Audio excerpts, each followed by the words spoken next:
Hello all, ഇന്നൊരു temple വ്ളോഗാണ്. ബാംഗ്ലൂരിലെ ഘാട്ടി സുബ്രഹ്മണ്യ ക്ഷേത്രത്തിലേക്കാണ് ഇന്ന് പോകുന്നത്. ഞങ്ങൾ സ്റ്റേ ചെയ്യുന്ന സ്ഥലത്ത് നിന്നും ഒരു 30-35 കിലോമീറ്റർ ദൂരമുണ്ട് ഈ അമ്പലത്തിലേക്ക്. ഹസ്ബൻഡ് വർക്ക് കഴിഞ്ഞ് വന്നതിന് ശേഷം വൈകിട്ടാണ് ഞങ്ങൾ ഇറങ്ങിയത്. ഞങ്ങളിപ്പോൾ ഇതാ അമ്പലത്തിലേക്കുള്ള വഴിയുടെ എൻട്രൻസിലെത്തിയിരിക്കുകയാണ്. ഇവിടെ നിന്നും കുറച്ച് ദൂരം പോകാനുണ്ട് അമ്പലത്തിലേക്ക്.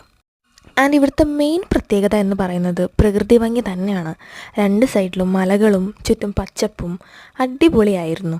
ഒപ്പം തന്നെ നല്ല മഴക്കാറും ഉണ്ടായിരുന്നു. മഴയ്ക്ക് മുന്നേ അമ്പലത്തിലെത്തണം എന്നതായിരുന്നു ഞങ്ങളുടെ ടാർഗറ്റ്.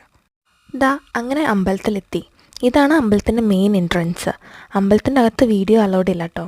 പിന്നെ ഞങ്ങൾ അകത്ത് കയറി നന്നായി പ്രാർത്ഥിച്ചു. ഇത് ഞങ്ങൾ തിരിച്ചു പോകാൻ ഒരുങ്ങിയാണ്. അപ്പോഴാണ് നല്ല മഴ. ഞങ്ങൾ വണ്ടി ഒരു സൈഡിൽ ഒതുക്കിയിട്ട് ഇവിടെ ഒരു ഷെഡിൽ കയറി നിന്നു. രാവിലെ മുതൽ ഒന്നും കഴിച്ചിട്ടില്ലായിരുന്നു. സുപ്രി പോയിട്ട് പഴമൊക്കെ വാങ്ങിയിട്ട് വന്നു. 10-30 കിലോമീറ്റർ എങ്കിലും കഴിയണം വീടെത്തണമെങ്കിൽ.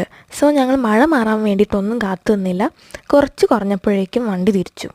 പോകുന്ന വഴിയിലും നല്ല മഴക്കാറുണ്ടായിരുന്നു. പിന്നെ കുറച്ച് ചാറ്റൽ മഴയൊക്കെ കിട്ടി. എന്നാലും സാരമില്ല, നല്ല മഴയ്ക്ക് മുന്നേ വീട്ടിലെത്തണം എന്നായിരുന്നു ഞങ്ങളുടെ ലക്ഷ്യം. അതുകൊണ്ട് ഞങ്ങൾ വെച്ച് പിടിച്ച്. പിന്നെ അടുത്ത ലക്ഷ്യം ഫുഡായിരുന്നു. വിശന്നിട്ട് കണ്ണ് കാണാൻ പാടില്ലായിരുന്നു ഞങ്ങൾക്ക്. അങ്ങനെ അടുത്തുള്ളൊരു ഹോട്ടലിൽ കയറി ഫുഡ് ഓർഡർ ചെയ്തു. ഞാൻ മഷ്റൂം ബിരിയാണിയും അവൻ മഷ്റൂം നൂഡിൽസും പിന്നെ മഷ്റൂം കബാബും. ഇന്നൊരു മഷ്റൂം മയം തന്നെയായിരുന്നു. അങ്ങനെ ഫുഡെല്ലാം വന്നു. അടിപൊളി ഫുഡായിരുന്നു. അങ്ങനെ പ്ലേറ്റ്സൊക്കെ കാലിയായി. ഫുഡ് കഴിച്ച് കഴിഞ്ഞതിന് ശേഷം 2 പേർക്കും അനങ്ങാൻ പറ്റാതെയായി. കുറച്ച് നേരം റെസ്റ്റ് എടുത്തിട്ട് ഞങ്ങൾ വീട്ടിലോട്ട് പോയി. അപ്പോൾ അത്രയേ ഉള്ളൂ. ബൈ.